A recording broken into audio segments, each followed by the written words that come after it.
네, 국가의 어른이신 박찬종 변호사님의 걱정과 고민이 한두 가지가 아닙니다.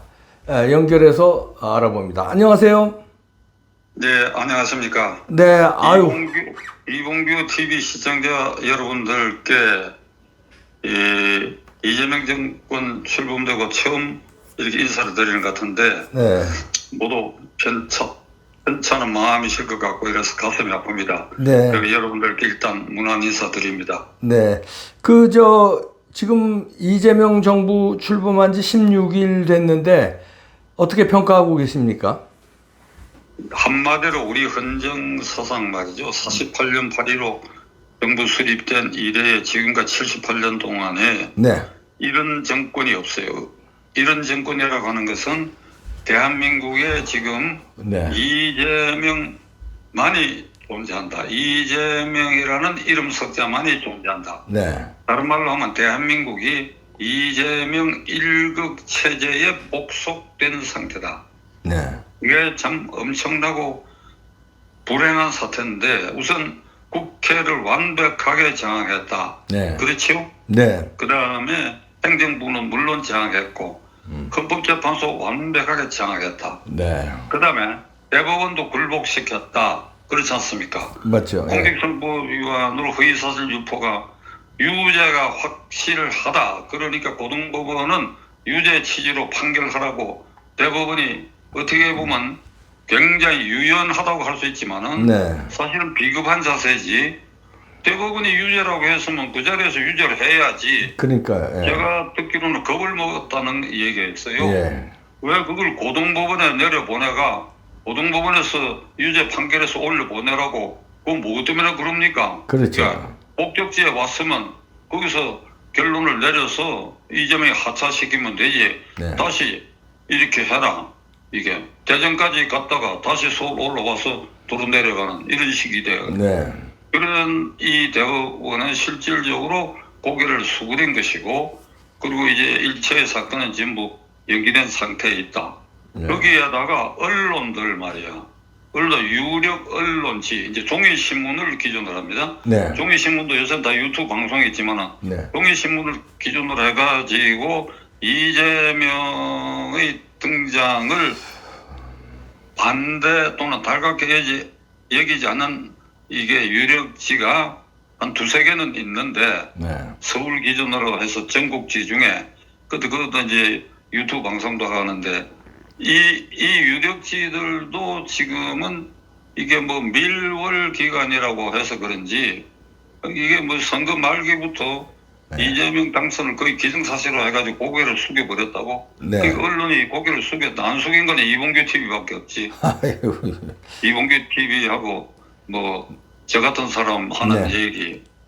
그러니까 이봉규 TV와 우호 TV 정도고 네. 언론이 그렇고 이게 기업 재벌은 지난 주말에 대통령 앞에 그 대표 재벌들이 이제 불려갔지요. 삼성을 비롯해가 거기서 이게 대통령에 대해서 고개를 완전히 숙였지요. 네, 대통령께서 공약하신 시장 질서 존중을 하겠다는 말씀 저희들이 공감하는 말씀이다. 뭐 이렇게 고개를 재벌이야 원래 정권마다 고개 그렇죠. 숙이기 네. 마련인데 그러니까 이번에는 유별나게 고개를 숙였다. 네, 그 다음에 이제 정당은 국회를 장악한 그 여세로 민주당은 뭐 완전 철저하게 장악됐고 네, 근데 이제 국회 안에 그래도 이 판에도 이게 반대 목소리를 내고 비판해야 할 국민의힘당은 지금 존재합니까? 예, 그 뭐 존재 가치가 없어요. 예. 얘들이라는 말 해서 안 됐는데 하여튼 얘들 지금 어디 갔나요? 그러게요. 예, 전부 경상도, 대구, 영월, 강릉, 부산, 뭐 진주 그 가서 틀밖에 자고 있나? 네, 그런 거 같습니다. 얘들 말이야. 네, 완전히 경상도 당이고 이게 수도권에 일부 당선된 의원들도 맥도 못 추고 자 이러니 이게 대한민국이 지금 이재명 1급 체제지. 네, 혼자 나팔 불고 뭐든지 할 수 있다. 뭐든지. 네, 그러니까 이제 국민들도 이게 국민의 절반 절반이 안 되지요. 이재명이 획득한 표라고 하는 게 그럼요. 예. 49%인데 기권자가 20% 있잖아요. 네. 이 경우에 기권자는 이쪽도 저쪽도 아니니까 이재명 입장에서 보면 자기를 반대한 것으로 봐야지요. 네. 그러니까 이게 그렇게 따지면 이게 소수 대통령이야. 네. 근데 이게 일극 체제로 등장을 했다. 그러니까 이렇게 되면 이제 폭주하는 것은 필연적이다. 폭주. 왜 그 앞에 보이는 게 없고 장애물이 안 보이거든. 네. 그러니까 그냥 세게 달린다. 그러니까 지금 제가 말씀드린 이거는 전부 제동 제어 장치, 브레이크 장치가 전혀 없다는 뜻입니다. 그렇죠? 네. 전혀 없다. 일극 체제가 되게 전혀 없다. 그러면 막 달린다 이거. 막 달리는데 장애물이 나타날 수 있지. 네. 선장애물이 나타나면 빠른 시일에 폭파해버리고 작은 장애물에도 이게 폭파된다. 네. 그러니까 그 길로 갈 것이다. 그렇게 될 것이다. 이게 정신 안 차리면 말이야. 네. 그러니까 비판 반대 세력의 제어 장치가 눈에 안 보인다고 해서 폭주하면 천심이 작용한다. 천심이. 네.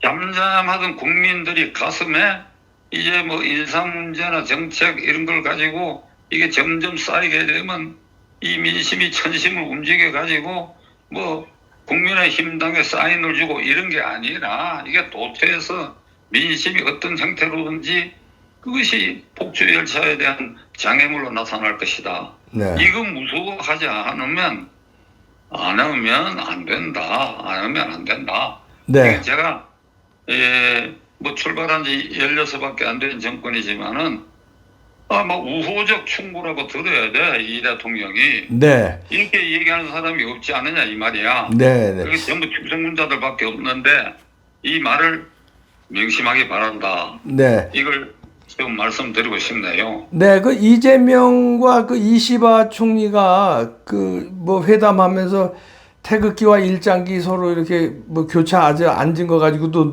논란이 있고 있는데 그거는 어떻게 보십니까? 그러니까 한일 정상회담을 하는데 네. 일본 깃발하고 한국기하고 이렇게 양쪽에 세워놨는데 네. 그게 이제 이재명 대통령은 일장기 앞에 앉고 네.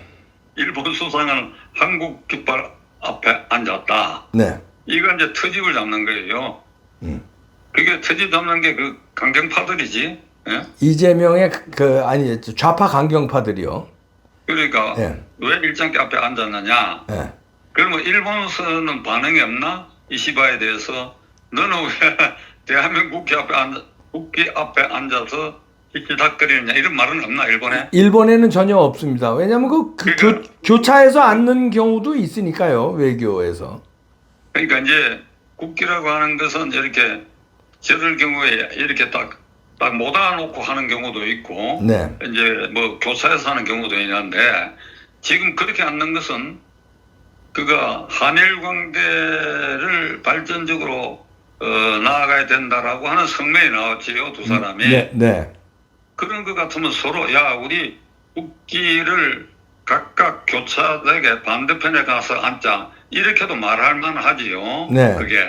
그게 우호 아니겠어요? 네. 근데 이게 뼛속 깊이 뭐 저런 행동까지도 반일로 본다고 한다면 네.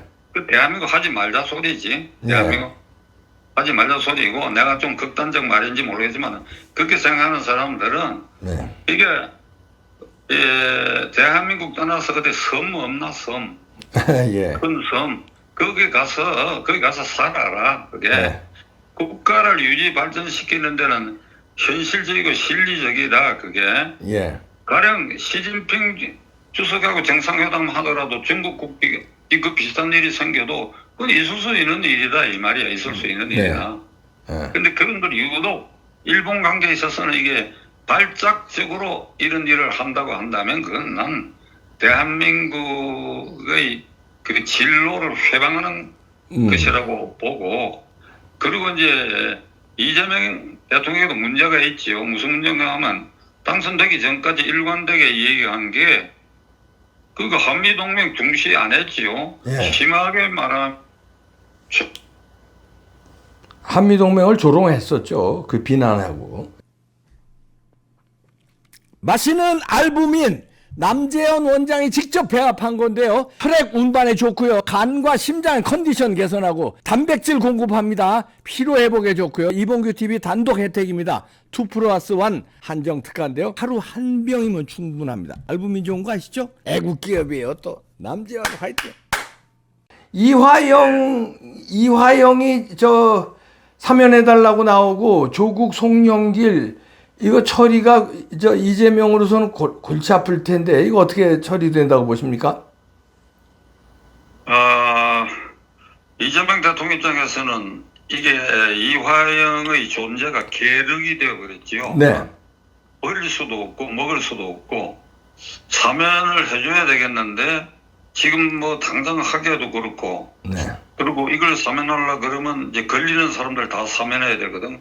네. 조국, 송영길, 자기 최측근 김용도 지금 징역 5년 재판 진행 중에 실형받아가지고 그 다음에 김인석 이게 거기 백현동 사건의 그 브로커 그게 최측근 네. 그 징역 5년 선고받은 거 그 김인섭이 때문에 백현동 형질 변경 해준 거거든요. 그렇죠. 그거 있죠. 그 다음에 구속은 안 돼도 여러 가지 재판에 걸려있는 김만배를 비롯해서 그 일당 그룹들 이걸 다 사면하든지 다 풀어주든지 재판을 면제해줘야 될 그런 네. 이제 짐을 안고 있는데 이게 결국은 이재명 대통령이 우선 이화영이가 그중에 형량이 제일 높거든요. 네. 7년 8개월. 그러니까 이걸 이 사람을 사면해서 석방한다면 그보다 형량이 훨씬 적게 지금 확정되어 있는 조국은 지금 징역 2년에 6개월밖에 안 돼 있고 네. 홍영길은 징역 2년에 2심 재판 중이고 김인섭은 5년 받아가 거기 1년 돼가고 김용은 구속된 지 한 6개월 되고 이제 이런 상황이거든요. 네. 그러니까 이걸 전부 사면은 확정 판결을 받아가 보고하는 경우에 사면이죠. 그렇죠. 예. 그러니까 이화영은 사면 진행 중 그리고 김인섭도 확정됐으니까 이것도 사면 그다음 네. 재판 진행 중에 실형받았던 이 경우는 구속 집행 정지, 구속 취소 이제 이런 절차를 밟아야 되겠는데 이걸 제일 형량이 많은 이화영이를 풀어주면서 지금 제가 말씀드린 7년 8개월 미만의 확정수가 재판받고 있는 이 사람들도 그럼 당연히 풀어줘야 될 거 아니에요, 균형상. 네. 이게 이재명의 딜레마입니다. 다 풀어줘야 되네요. 네. 다 풀어줘야 돼. 네. 그러니까 이 딜레마를 해결하는 이재명 대통령의 이걸 참 획기적이라고 해야 할까. 어떤 결단을 해야 될 거예요. 네. 이화영이를 풀어주려고 그러면 지금 이 관련자들만 풀어주면 안 되지요. 네. 그래, 전국 교도소에 지금 4만 명 정도 갇혀 있는데 네. 그중에 단체 국사범과 사형이 확정되지만 집행되고 있지 않은 7, 80명이 있습니다. 네. 그 다음에 강력범, 살인범 이래가지고 이화영을 기준으로 해서 이 국사범, 그 다음에 사형수 그리고 흉악범이라도 7년 8개월 이상 받은 수용자들은 다 풀어줘야지. 제가 보기에 합해도 2,000명이 안 될 겁니다. 네. 그러면 전국 교도소가 47개인데 교도소 구치소가 네. 한 교도소 구치소당 평균 아마 한 1,000여 명 될 겁니다. 평균이. 네. 그러면 지금 제가 말씀드린 7년 8개월을 기준으로 그 이상 국사범 사형수 이거 아마 2개 정도 교도소에 몰아서 그 나머지는 다 풀어주고. 예. 그러니까 나머지 45개를 비울 수가 있어요. 네. 비우면 거기 100개를 걸면 됩니다. 네. 그리고 한꺼번에 다 풀어줘야지. 네. 한꺼번에. 그래야 균형이 맞지 않냐 이 말이야. 네. 근데 그게 가능하겠느냐 이게 제 얘기는 이게. 예, 가능 안 하죠. 예. 저 얘기는 이 억지 논리지만은 억지 놀리고 조롱하는 것처럼 들리 모르지만은 이봉규 TV 시청자하고 저하고 이봉규 박사하고 한번 생각해 보십시다. 아, 사리가 그렇지 않습니까? 네. 아니, 이화영이 재질이 얼마나 무거워요. 북한에 송금해주고. 그거다 이재명이 하고 다 공마가 시킨 대로 한 거 아닙니까? 예. 근데 7년 8개월짜리를 풀어주면서 그 나머지 일반 생활금 7년 8개월 미만이 사람들 그거 안 풀어주면 교도소에 소요가 나는 일어나라고 보는데 소요가. 그러니까 이화영을 못 풀어준다 이렇게 말씀하시는 거죠? 그렇지. 우리도 풀어도 그럴 거 아닙니까? 그러니까 이화영 못 풀어주면 이화영이가 결국 이제 열받아서 부를 텐데 나만 7년 8개월 있을 수 없다. 그러니까 7년 8개월짜리를 그냥 덜커덕 다 풀어줘 버리면 아까 제가 말씀드린 것처럼 반복되지만은 아 그러니까 못 풀어준다는 말씀 아니세요? 못 풀어준다는 거죠. 예. 그리고 나머지 사람들은 우리도 풀어도 하는데 무슨 할 말이 있나요? 그러니까 못 풀어준다는 말씀이시죠? 그러니까 그걸 어떻게 다 풀어주겠느냐 이 말이야. 그러니까 못 풀어주면 이화영이가 결국 부를 수도 있다 이런 게. 그런데도 이걸 네. 풀어줄 게 있어. 그러면 이게 사법 체계를 완전히 흔들어 버린다 이거야. 네. 이게. 그럼 규칙대로 해야지. 그러니까 뭐 형을 지금 관례가 가석방도 3분의 2 살아야 되고 거의 4분의 3을 살아야 돼요. 징역 1년 선고 받은 사람들은 11개월쯤 됐을 때 한 달쯤 남겨놔놓고 가석방 해주고 이런 식이야. 네. 그럼 7년 8개월짜리 이건 적어도 7년 이상 살아야 뭐 가석방을 해주든지 말든지 할 텐데 그러니까 이걸 어떻게 할 것인가. 그러니까 우리가 이걸 지켜봐야 되겠대요. 이게 문제인 것이 도덕성이 없는 정과 사범. 그 재판으로 따지면 5개 재판이니까 재판으로 따지면 대통령이 현행범 아닙니까? 그렇죠. 그렇죠. 네. 그러니까 그런 대통령 아래서 또 7년 8개월짜리를 몇몇 골라갖고 사면해주고 나머지를 눈 감아버린다. 아마 이 대한민국이 도대체 이게 무슨 범죄공화국이 뭐야 이 도대체. 네, 그렇게 됐습니다. 대한민국. 그런데 예. 이재명은 이걸 안 해줄 수 없을 것이다. 그러니까 우리 한번 단단히 지켜봅시다. 네. 그러니까 요 고비에서 제가 모두에 말씀드린 그러니까 대한민국 현재 1급 체제 이재명 1급 체제고 이게 브레이크 없는 폭주 기관차인데 네. 이 문제 잘못 따라도 이 복주기관차는 폭파한다. 자폭한다. 네. 연결 상태가 또 그러네요. 네. 고맙습니다. 국가의 어른으로서 평생 정치에 관여하시고 또 이렇게 지금은 이제 원로로서 곁에서 보니까 답답하시겠습니다. 이렇게 조언을 해주는 거를 명심하시기 바랍니다.